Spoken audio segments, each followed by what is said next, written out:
allé vous lire une petite une histoire de Neil Gaiman, la mythologie viking. Donc pour ceux qui connaissent pas, Neil Gaiman est un auteur qui qui est beaucoup dans la fantasy, le fantastique et tout ça, et s'inspire énormément de mythologie, pas viking, grec, enfin de toutes les mythologies. Et donc là il a écrit dernièrement, il y a un petit moment maintenant, ce bouquin, ce recueil de petites nouvelles qui racontent des histoires sur les dieux Odin, Thor et Loki, et un peu d'autres aussi. Donc là aujourd'hui, moi qui suis un grand fan de mythologie viking, j'avais envie de lire ça. La dernière fois je pensais vous de lire une de mes histoires, mais je préfère pour l'instant attendre de les corriger, mes histoires. Je suis timide. Mais dis-moi si un jour t'es intéressé que je te lise une de mes nouvelles ou un chapitre d'un de mes romans que je n'ai jamais fini. Donc là ce que je vais te lire, c'est la nouvelle sur la mort de Baldur, qui est assez connu. Baldur, si tu as joué à God of War 2018, tu vois qui c'est. Alors donc page 223.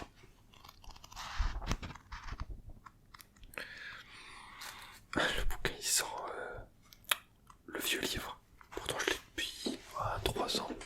Je crois. Bon. J'espère que tu apprécieras. Je t'invite à partager, à commenter, à liker, etc. Tu connais. Allez, c'est parti. Je te souhaite une bonne relaxation. Alors.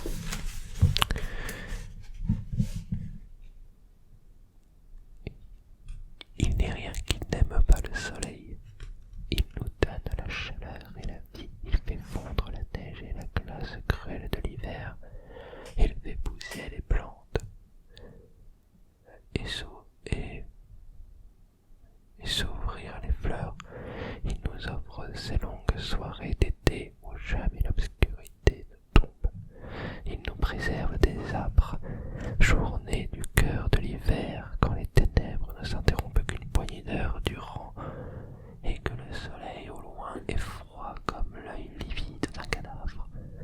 Le visage de Baldur brillait comme le soleil. Il était si beau qu'il illuminait tous les lieux où il entrait.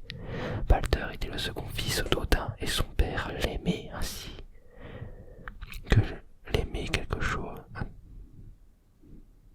Attends quoi. Baldur était le second fils d'Odin, et son père l'aimait ainsi que l'aimait chaque chose. Désolé.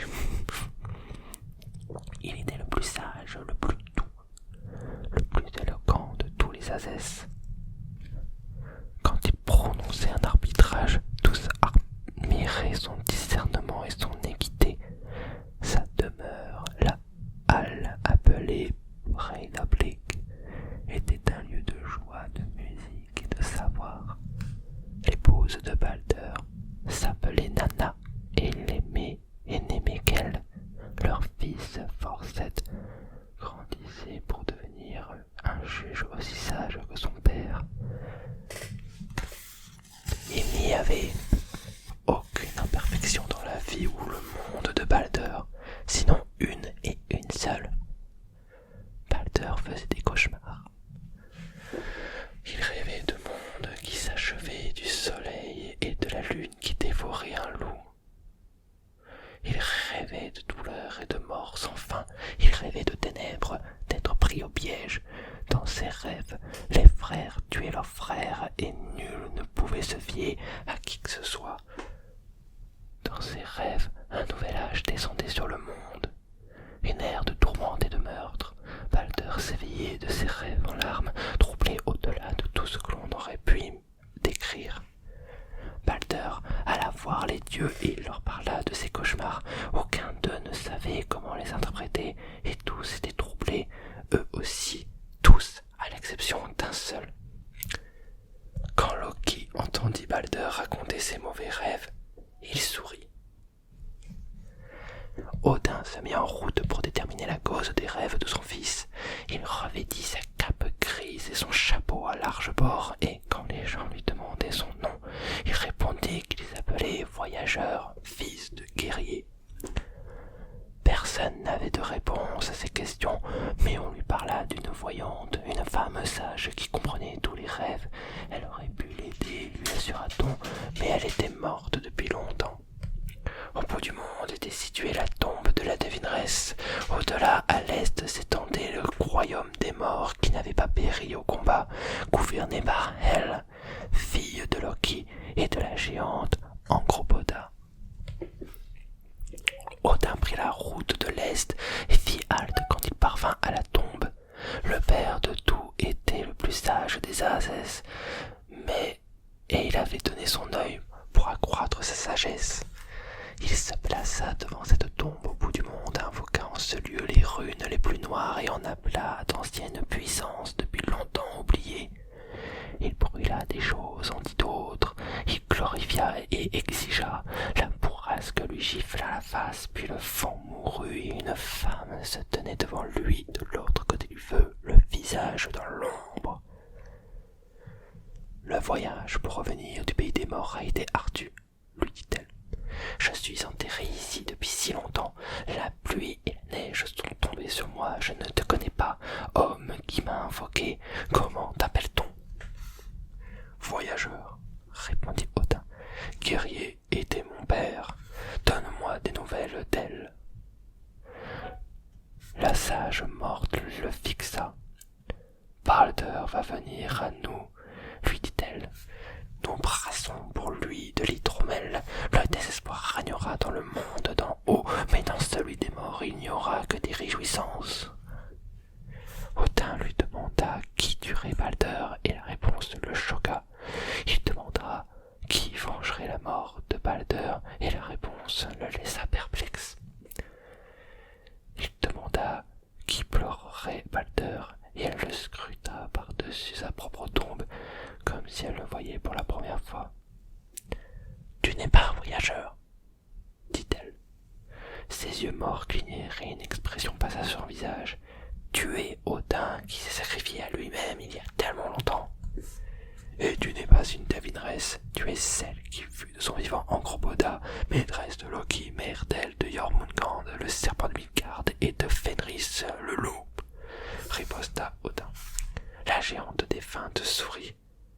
Rentre à cheval chez toi, petit Odin, lui conseilla-t-elle. File, cours à ta halle. Nul ne viendra plus me voir désormais jusqu'à ce que mon époux Loki échappe à ses entraves et me revienne, et que Ragnarok, la perte des dieux réduisant tout en lambeaux, ne soit proche. Puis il n'y eut plus rien en ce lieu, hormis des ombres. Odin s'en fut le cœur lourd avec bien des sujets de réflexion. Même les dieux ne peuvent changer le destin, et s'il voulait sauver Balder, il devait procéder par ruse, et il aurait besoin d'aide. Il y avait dans les propos de la géante défunte un autre détail qui le troublait.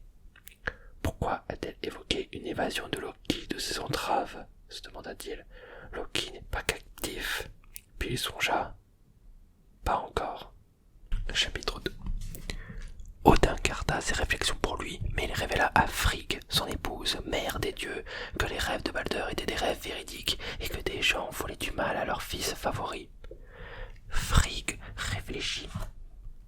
Pragmatique comme toujours, elle déclara « Je ne le crois pas, je ne veux pas le croire. Il n'est rien qui déteste le soleil, ni la chaleur et la vie qu'il apporte à la terre. Et de la même façon, il n'est rien qui haïsse mon fils Balder le beau. » Et elle se mit en devoir de garantir qu'il en irait ainsi. Généralement, quand les dieux, ou quand n'importe qui essaie d'empêcher une prophétie, c'est eux qui provoquent la prophétie malheureusement. Mais bon, ils apprennent jamais rien. Elle sillonna la terre et fit prêter serment à tout ce qu'elle rencontra de ne jamais porter atteinte à Balder le beau. Elle parla au feu, et il promit qu'il ne le brûlerait pas. L'eau donna sa parole de ne jamais le noyer. Le fer ne le couperait jamais. Pas plus qu'aucun des autres métaux. Les pierres promirent de ne jamais tuméfier sa peau. Frigg parla aux arbres, aux animaux, aux oiseaux et à tous les êtres qui courent, rampent et volent. Et chaque créature assura que les siens ne porteraient jamais atteinte à Balder. Les arbres convinrent, chacun à sa façon, le chêne et le frêne, le pin et le hêtre, le bouleau et et le sapin qu'on ne pourrait jamais employer leur bois pour blesser Balder. Elle invoqua les maladies et leur parla, et chacune des affections et des infirmités qui peuvent nuire ou léser une personne accepta elle aussi de ne jamais toucher Balder. Rien ne fut trop insignifiant pour que Frigg s'abstienne de me demander, hormis le gui, une plante grimpante qui vit sur d'autres arbres. Il paraissait trop petit, trop jeune, trop insignifiant, et elle le négligea. Et quand tout eut prêté serment de ne jamais nuire à son fils, Frigg rentra à Asgard. Balder n'a rien à craindre, annonça-t-elle aux Asès. Rien ne lui fera de mal. Tous en doutèrent, même Balder. Frigg ramassa un caillou et le lança contre son fils. Le caillou le contourna. Balder éclata d'un rire ravi, et on eût dit que le soleil venait de paraître.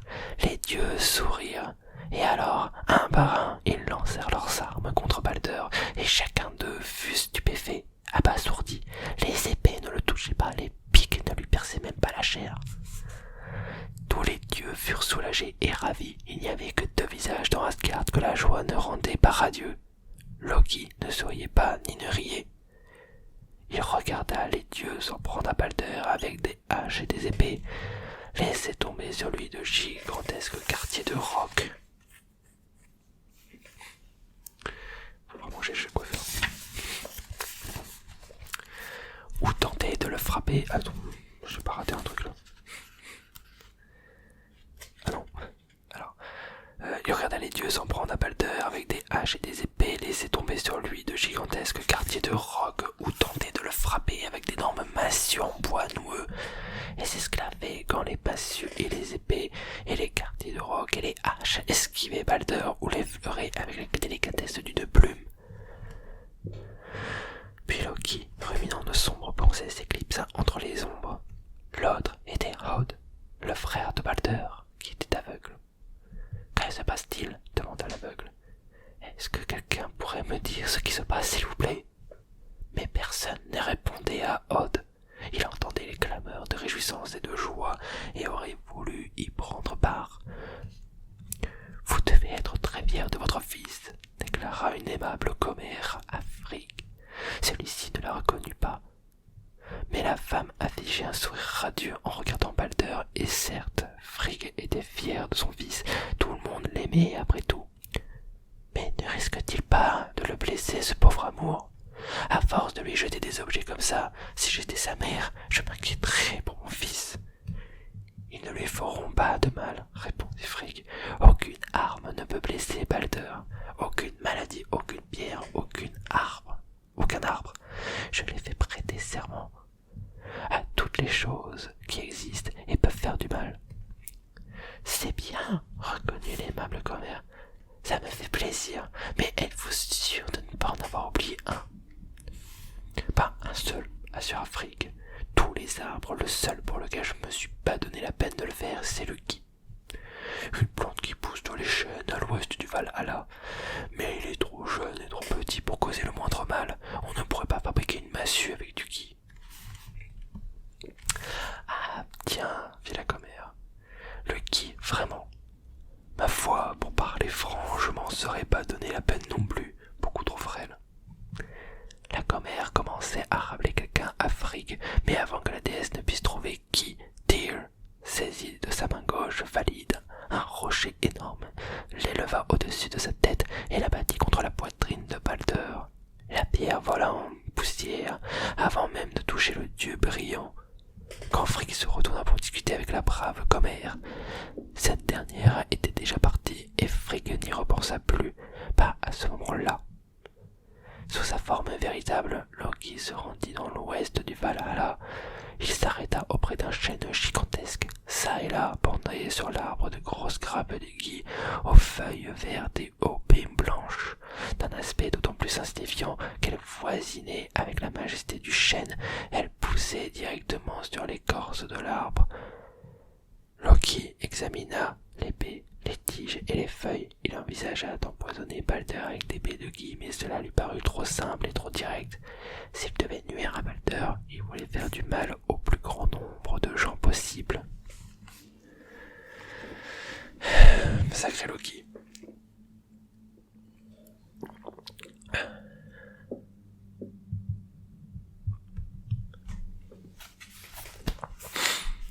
Chapitre 3.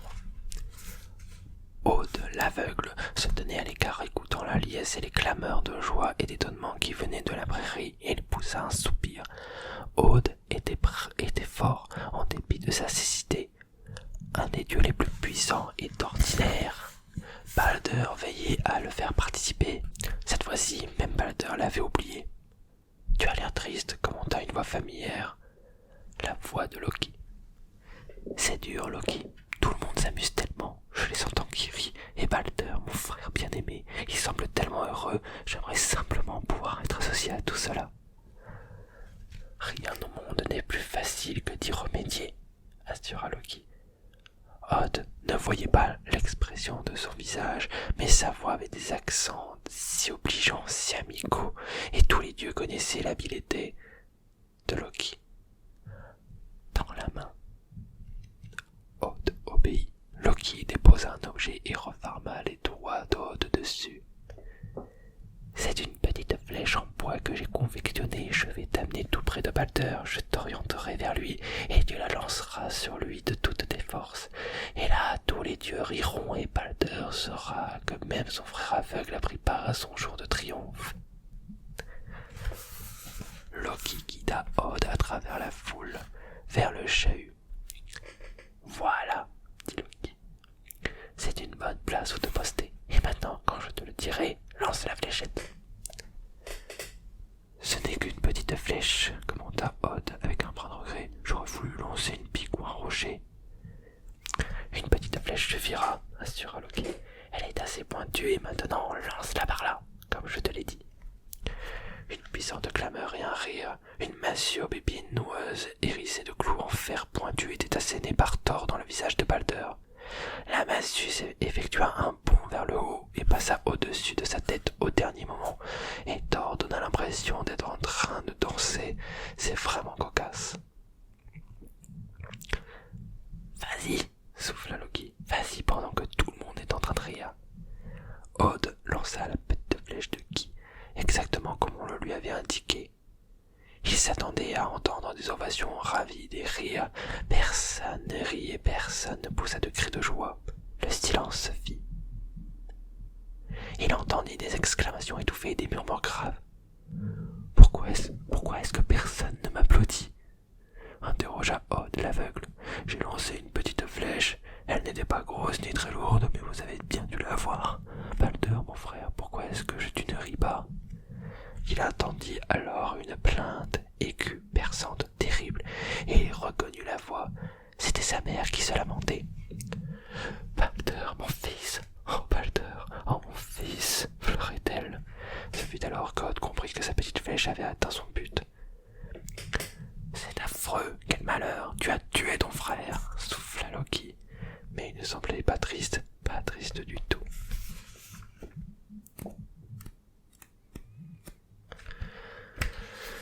Balder gisait mort, transpercé par la petite flèche de Ki. Les dieux se réunirent, pleurant et déchirant leurs vêtements. Odin ne dit rien, sinon aucune vengeance ne sera exercée contre Odd. Pas encore, pas maintenant, pas pour l'heure. Nous sommes en un lieu sacré.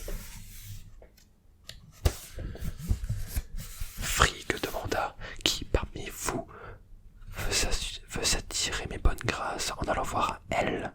Peut-être laissera-t-elle Balder revenir en ce monde. Même elle ne pourrait être assez cruelle pour le garder. Elle réfléchit un instant. Elle, après tout, était la fille de Loki.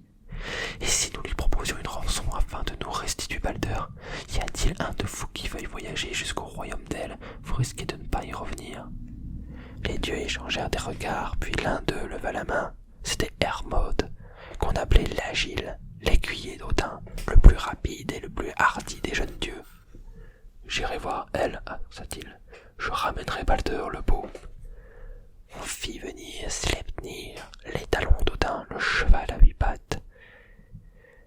Hermod l'enfourcha et se prépara à galoper vers le bas, toujours plus bas, pour rencontrer elle dans sa grande halle où seuls se rendent les morts.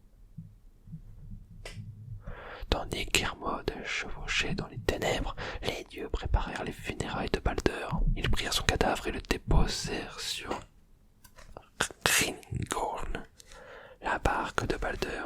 Ils voulurent la mettre à la mer et la brûler, mais ils ne purent lui faire quitter la grève. Tous poussèrent et tirèrent, même Thor, mais la barque restait au sec sur la plage sans bouger. Seul Balder avait été capable de la charrier jusqu'à l'eau, et désormais il n'était plus. Les dieux firent appel à Hirokin, la géante, qui vint à eux sur le dos d'un loup énorme usant de serpents en guise de reine. Elle alla à la proue de la barque de Balder et poussa de toutes ses forces.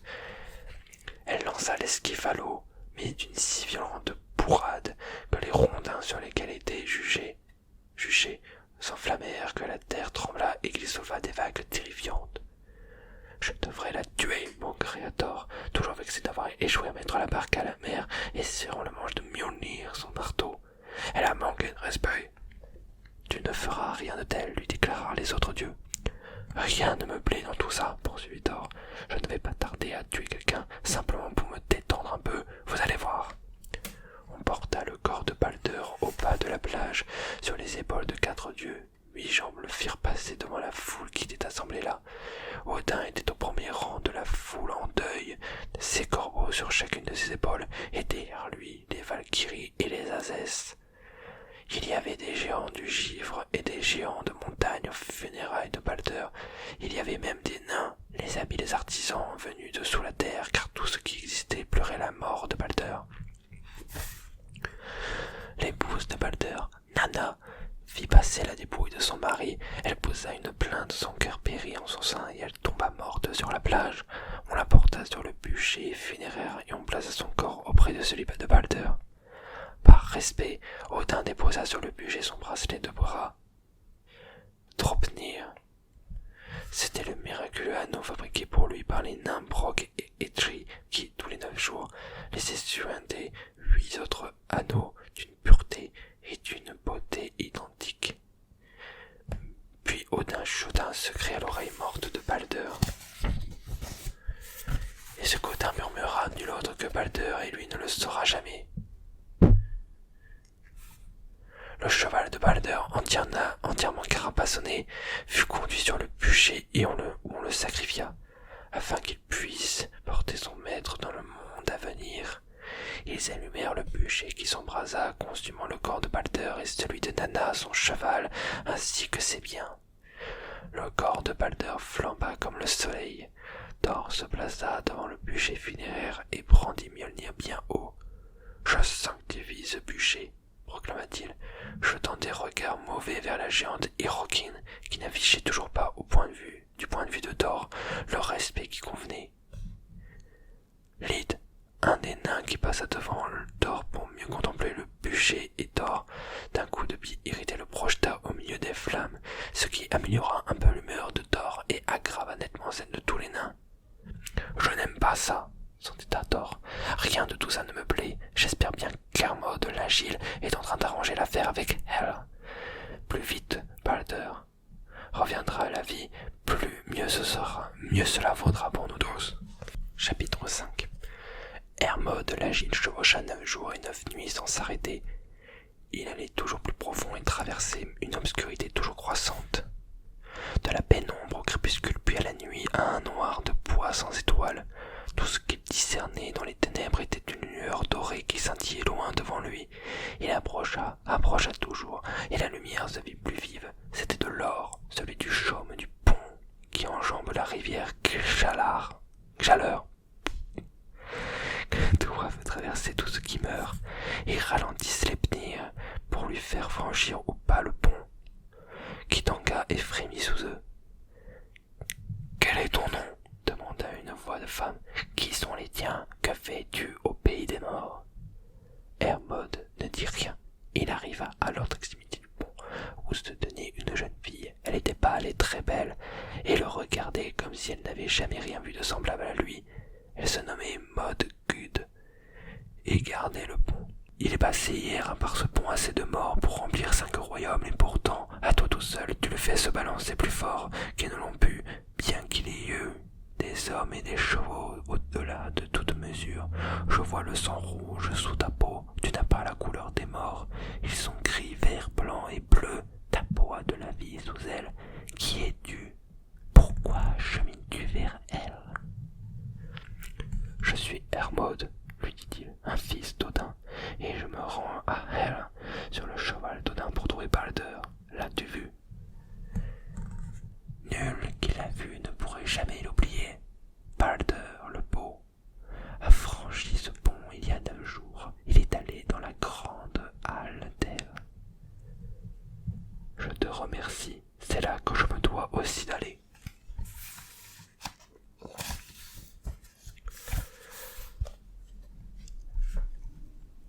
La route va vers le bas et vers le nord, lui indiqua-t-elle.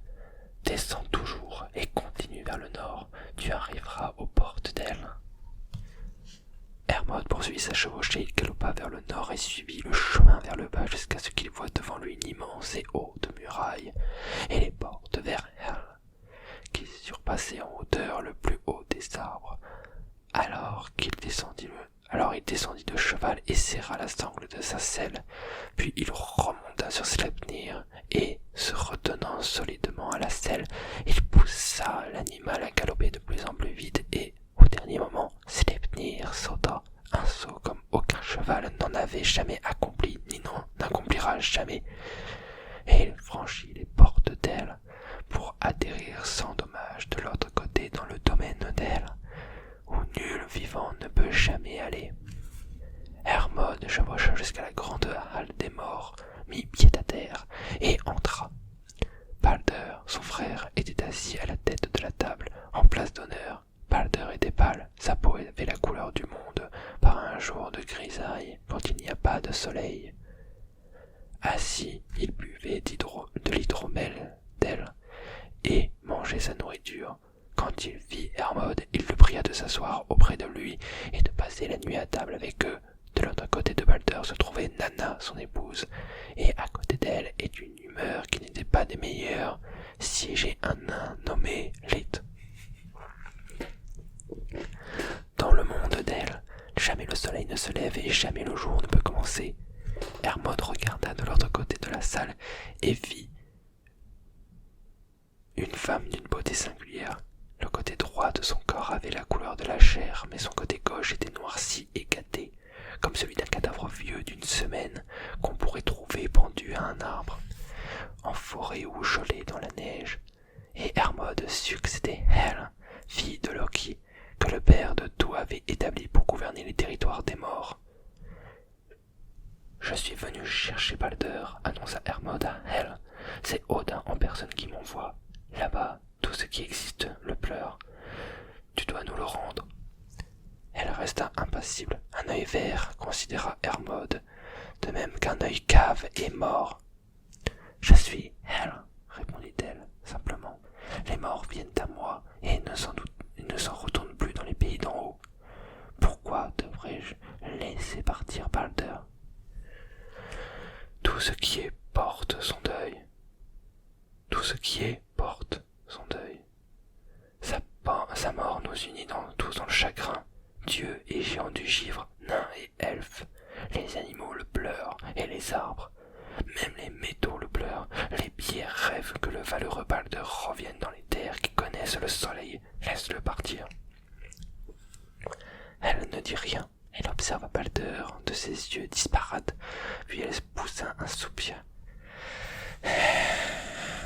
Il est ce qui est de plus beau et je pense ce qu'il y a de meilleur à être jamais venu en mon royaume. Mais s'il en va véritablement comme tu le dis, si tout ce qui est pleure, Balder, si tout ce qui existe l'aime, alors je vous le rendrai. Hermod se jeta à ses pieds. Voilà qui est noble de ta part. Merci, merci, grande reine. Elle baissa les yeux vers lui. Lève-toi, dit-elle. Je n'ai pas dit que j'allais le rendre. Voici quelle sera ta tâche, Hermod. Va leur poser la question. À tous les dieux, à tous les géants, à tous les rochers et aux plantes, demande à tout. Si tout ce qui existe au monde pleure pour lui et désire son retour, je rendrai Balder aux Azès et au jour. Mais s'il est une seule créature qui ne veut pas pleurer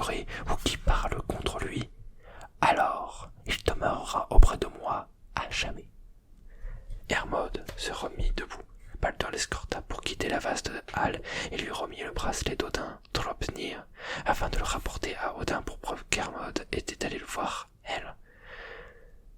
Nanna lui remit une robe de lin pour Frigg et un anneau d'or pour Fula, la servante de Frigg. Lyd se borna à lui adresser un rictus et des gestes grossiers. J'en ai marre des cheveux. Hermod enfourcha de nouveau Sleipnir. Cette fois-ci, on ouvrit les portes d'elle quand il s'en fut, et il reprit le chemin en sens inverse. Il passa le pont, et enfin il revit le jour. À Asgard, Hermod rendit le bracelet Dropnir à Odin, père de tout, et lui raconta tout ce qui était arrivé et tout ce qu'il avait vu. Pendant qu'Hermod était dans le monde souterrain, Odin avait eu un fils pour remplacer Balder. Ce fils, du nom de Farli, était fils d'Odin et de la déesse Rand. Avant d'avoir un jour d'âge, le bébé retrouva Od et le tua. Ainsi fut vengée la mort de Balder. Bon, bah, ça s'est passé hors champ du coup. Les Azès dépêchaient, chapitre 6. Les Azès dépêchèrent des messagers à travers le monde et ils chevauchaient à la vitesse du vent et demandaient à toute chose qu'ils rencontraient si elle pleurait Balder, afin d'affranchir celui-ci du monde d'elle. Les femmes pleurèrent, ainsi que les hommes, les enfants et les animaux. Les oiseaux de l'air pleurèrent Balder, de même que la terre, les arbres, les pierres, jusqu'aux métaux qui rencontrèrent les messagers qui pleuraient pour Balder. À la face, on a une épée de fer glacée pleure quand vous la tirez du froid âpre pour l'amener au soleil et à la chaleur. Tout ce qui était pleura Balder. Les messagers rentrèrent de leur mission triomphants et joyeux. Balder serait bientôt de retour parmi les Azès. Ils prirent un repos sur une montagne, sur une corniche à côté d'une caverne, et ils mangeaient leurs vivres et buvaient leur hydromel, en plaisantant et en riant. « Qui est là ?» lança une voix de l'intérieur de la caverne. Une vieille géante en sortit. Elle avait quelque chose de vaguement familier, mais aucun messager ne savait définir avec certitude ce que c'était. « Je m'appelle Tog, dit-elle, ce qui signifie gratitude. Pourquoi êtes-vous ici ? Nous avons demandé à chaque chose qui existe si elle voulait pleurer pour Balder, qui est mort. Balder le beau, tué par son frère aveugle, car il manque à chacun de nous, comme nous manquerait le soleil dans le ciel, s'il ne devait plus jamais briller. Et chacun de nous pleure pour lui. La géante se gratta le nez, s'éclaircit la gorge et cracha sur le roc. La vieille Tog ne pleurera pas Balder, déclara-t-elle sans embâche. Vivant ou mort, le fils du vieil Odin ne m'a apporté que misère et contrariété. Je suis ravi qu'il ait disparu. Bon débarras et bien fait. Qu'elle le garde. Puis elle rentra à pas traînant dans les ténèbres de sa caverne et disparut à la vue. Les messagers rentrèrent à Asgard, racontèrent aux dieux ce qu'ils avaient vu et reconnurent qu'ils avaient échoué dans leur mission, car il existait une créature qui ne pleurait pas Balder et qui ne souhaitait pas son retour. Une vieille géante dans une caverne sur une montagne, et désormais ils avaient également compris qu'il avait tant que leur rappeler. Ses attitudes et ses paroles ressemblaient beaucoup à celles de Loki, le fils de Loki.